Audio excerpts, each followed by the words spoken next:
పని కోసం వచ్చిన వృద్ధుడిని అకారణంగా నిలబెట్టిన ఉద్యోగులకు నోయిడా సీఈఓ 20 నిమిషాలు నిలబడి పనిచేసి శిక్ష విధించారు. నోయిడాలోని న్యూ ఓక్లా ఇండస్ట్రియల్ డెవలప్మెంట్ అథారిటీని ప్రతిరోజు కొన్ని వందల మంది వివిధ పనుల కోసం సందర్శిస్తూ ఉంటారు. 2005 బ్యాచ్కు చెందిన ఐఏఎస్ అధికారి డాక్టర్ లోకేష్ గతేడాది దీనికి సీఈఓగా నియమితులయ్యారు. సిబ్బంది పనుల పర్యవేక్షణ కోసం కార్యాలయంలో దాదాపు 65 సీసీ కెమెరాలు బిగించారు. ఈ కెమెరాల ద్వారా సీఈఓ ప్రతిరోజు సిబ్బంది పనితీరును పర్యవేక్షిస్తున్నారు.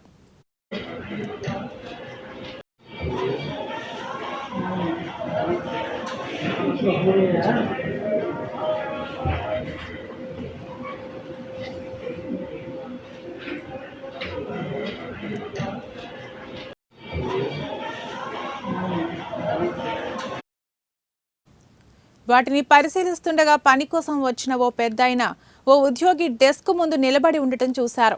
వెంటనే మహిళా ఉద్యోగిని పిలిచి ఆ వృద్ధుడు దేనికోసం వచ్చాడో కనుక్కుని ఆ పని అయితే అవుతుందని లేదంటే లేదని చెప్పి పంపించివేయాలని, ఇలా నిలబెట్టడం మంచిది కాదని సూచించారు.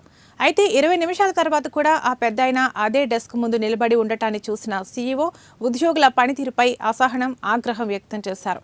వెంటనే వారి వద్దకు వచ్చి నిర్లక్ష్యానికి శిక్ష అనుభవించాల్సిందేనంటూ అందరూ ఎవరి డెస్క్ల వద్ద వారు 20 నిమిషాల పాటు నిలబడి పనిచేయాలని ఆదేశించారు. నిర్లక్ష్యంగా వ్యవహరించే ప్రభుత్వ ఉద్యోగులకు సరైన సీఈఓ దొరికారని కొనియాడుతున్నారు.